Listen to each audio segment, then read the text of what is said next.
Y conversamos ahora con el senador Andrés Alamán. Senador, bienvenido a CNN Prime. Muy buenas noches. Buenas noches. Autor de una de las frases más comentadas de los últimos días. Una nueva constitución es como inyectarse heroína. ¿Cómo es eso, senador? Claro, porque ustedes se acuerdan que hace unos años, cuando se planteó este tema de la Asamblea Constituyente y la nueva Constitución, Camilo Escalona dijo, esto es como fumar opio. Entonces yo me tomé de ahí esa frase, fundamentalmente para hacer presente que algo que por lo demás se ha ido diciendo cada vez más, que la gran promesa política del actual gobierno de la nueva mayoría simplemente no va a prosperar. Todo el mundo sabe que la presidenta no va a impulsar una asamblea constituyente que reemplace al Congreso. Y al mismo tiempo es cosa de contar los meses para darse cuenta que no va a haber una nueva constitución, a lo menos en este gobierno. Y, senador, ¿le parece bien que no haya una nueva constitución más allá del mecanismo? Que no haya nueva constitución. A ver, lo que pasa, Daniel, es lo siguiente. Si aquí estuviéramos actuando en forma seria, no tendríamos este verdadero enredo. Imagínense, por ejemplo, uno dice, a ver, Francia, España, Italia, Alemania, ¿ustedes se imaginan que un presidente o un primer ministro le dijera al país, mire, vamos a tener una nueva constitución? Y después dijera, mire, pero no tengo la menor idea cómo lo vamos a hacer, no sabemos qué procedimiento vamos a utilizar y tampoco sabemos qué contenido nuevo le vamos a poner. Ese es el absurdo a lo que nos ha conducido la indefinición de la nueva mayoría y de la presidenta Bachelet. Si ella realmente quisiera impulsar una nueva constitución, lo que tiene que hacer, Daniel, es presentar un proyecto de nueva constitución y lo revisaremos en el Congreso. ¿Pero usted cree que la presidenta no quiere impulsar una nueva constitución o no sabe cómo impulsarla? Está en un zapato chino, Mónica, está en un zapato chino porque tiene una promesa con la cual hizo mucha de su campaña y sabe a esta altura, en forma absolutamente fehaciente, que no la puede cumplir.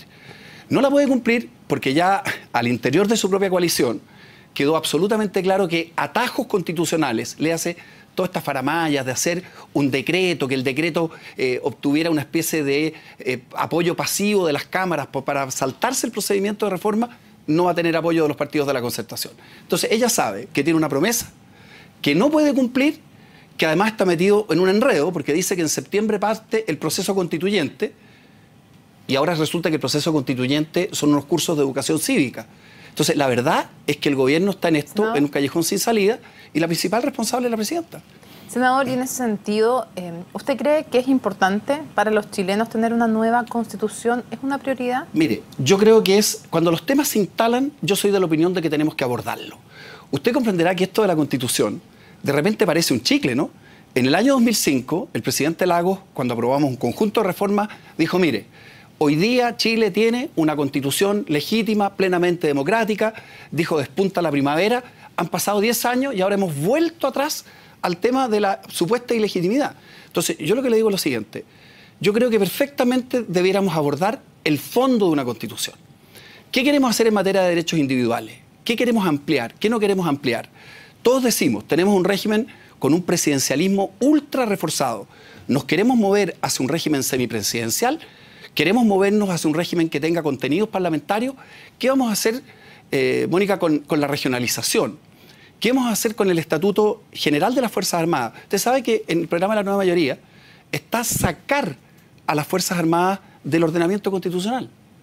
Entonces, yo estoy preparado y nosotros estamos preparados para una discusión en serio.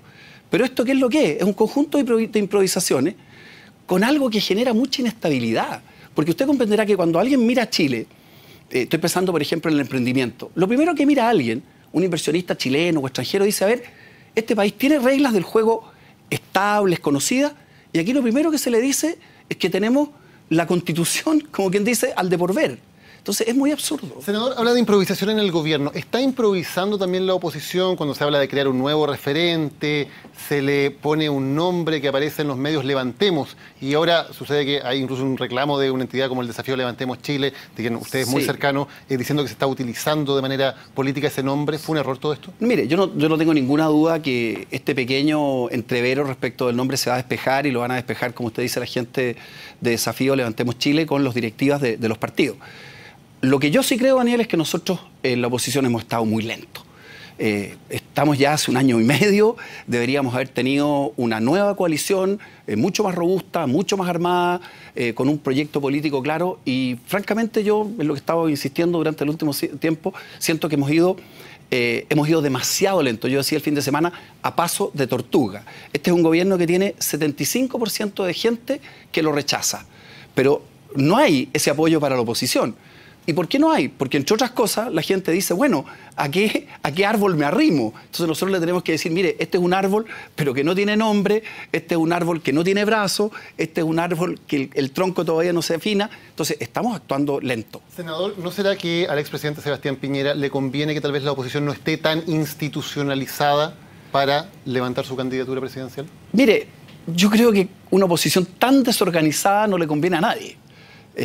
Y por lo tanto creo que está en el interés de todos que precisamente podamos tener, y fundamentalmente del país, podamos tener una oposición, digámoslo como son, más en forma. O sea, por ejemplo, yo estoy, Daniel, absolutamente empeñado en que logremos corregir la reforma laboral. Porque ya tenemos este numerito que hablamos de la Constitución. Tenemos un problema gravísimo en el tema tributario. ¿Por qué? Porque pasó exactamente lo que nosotros dijimos que iba a pasar. Que se llegó con un pésimo proyecto de la Cámara al Senado, lo arreglamos lo que pudimos, dejamos coexistiendo dos sistemas, ahora hay que eliminar uno de los sistemas y hay que corregir el otro. Entonces, fíjese, tenemos inestabilidad constitucional, una situación incierta en materia tributaria y una tremenda interrogante en materia laboral. Y después nos preguntamos por qué el país está creciendo menos del 2% y por qué la inversión está por los suelos. Entonces, una oposición más fuerte ayudaría a corregir lo que está pasando. Hablando de zapatos chinos, ¿quedó en un zapato chino el expresidente Piñera a raíz de la formalización de quien fuera su administrador de campaña, Santiago Valdés, por emisión y presentación de boletas ideológicamente falsas? Y específicamente, usted ha sido muy crítico cuando la presidenta Bachelet no habla en público de ciertos temas. ¿No debiera salir a dar una explicación más clara el expresidente Piñera? Bueno, ustedes saben que, por lo pronto, el presidente Piñera algo dijo de Santiago Valdés, pero déjeme decirle lo siguiente. Si ese fuera el juicio que hubiera que formular respecto del expresidente Piñera, imagínese el juicio que habría que formular respecto de la presidenta Bachelet. Si el señor Martelli, que va a ser formalizado en la misma situación del otro ejecutivo, todo el mundo sabe que fue el gran recaudador. Pero estoy preguntando por el expresidente Piñera. Yo le contesto, los dos están a lo menos en la misma situación. Y ustedes saben, yo siempre en esto creo, y esta es mi posición de antes de ser senador, cuando fui ministro de Defensa, creo que una vez que vine acá, ustedes me preguntaban por Velasco. Y yo dije, mire, porque se acuerdan que en un minuto Velasco parecía como extraordinariamente comprometido por el caso Penta. Finalmente ni siquiera lo formalizaron. Entonces yo creo que cuando están estos procesos que son tan enredados, que hay tanta información, yo creo que lo razonable es que uno tiene que decir que funcione la Fiscalía, que funcione Impuestos Internos y que corten... De un líder no se espera un pronunciamiento más claro. Por ejemplo, en el pasado, que hasta el día de hoy no vimos al expresidente Piñera condenar lo sucedido con Wagner. Tampoco en este caso decir que es grave una formalización, que no es una condena, pero una formalización por boletas ideológicamente falsas. No hace falta de un líder. Cuando es un líder que está pensando además en la moneda, un pronunciamiento más claro. A ver, algunos opinarán que sí, otros opinarán... Yo lo que le estoy diciendo es lo siguiente, que yo entiendo que lo que hizo Sebastián Piñera fue respaldar la actuación del Ejecutivo que va a ser objeto de formalización. Si posteriormente, no es así, se avanza en la investigación y resulta que hay una culpabilidad, entonces obviamente que la situación del expresidente Piñera va a ser comprometida. Imagínese la de la presidenta Bachelet, porque ella lo que ha dicho es que no hubo precampaña. Y todo el mundo sabe que hubo precampaña y todo el mundo sabe que Martelli es el que recolectaba la plata para la precampaña. Usted decía recién que las instituciones funcionen, que la Fiscalía de Impuestos Internos, decía, funcionaban. ¿Se puede decir todavía seriamente que Impuestos Internos está funcionando con todo lo que hemos sabido en términos de presiones a sus funcionarios, de querellas que no se presentan, de empresas que se les dejó rectificar sin presentar querellas ante la Fiscalía, de rectificaciones y beneficios también irregulares a Jovino Novoa? ¿Está funcionando Impuestos Internos? Mire, yo creo que hay hoy día, y el otro día había Javier Echeverry, que fue director de Impuestos Internos en el pasado, creo, durante 8 años, decía exactamente lo que está diciendo Daniel. Decía, aquí se está creando una situación extraordinariamente complicada, precisamente por lo que Daniel dice, porque salen todas estas informaciones, unas para un lado, otras para el otro. Miren lo que pasó hoy día. Entiendo que confirmaron o nombraron al fiscal Ayala en Antofagasta. Pero miren lo que significa. Hace 2 semanas aparece Sabas Chaguán diciendo que hay una denuncia de adentro del Ministerio Público contra el fiscal Ayala por haber efectuado filtraciones a ustedes, a los medios de comunicación. Y se arma un tremendo... al exministro Peñailillo y la fuente es Vargas. ¿Cómo? La declaración de Vargas. Bueno, pero en castellano que este señor había cometido una infracción de envergadura.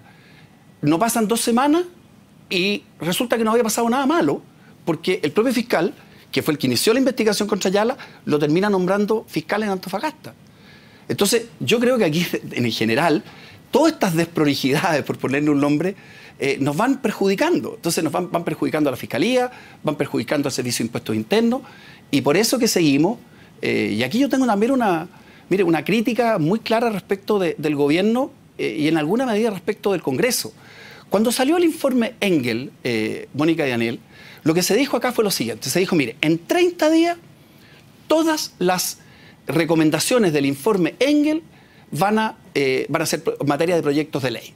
Nosotros fuimos a hablar con el ministro Burgos. Le dijimos, mira, ¿por qué tuvimos el primer semestre pésimo? ¿Por qué no tenemos un segundo semestre de normalización de la política?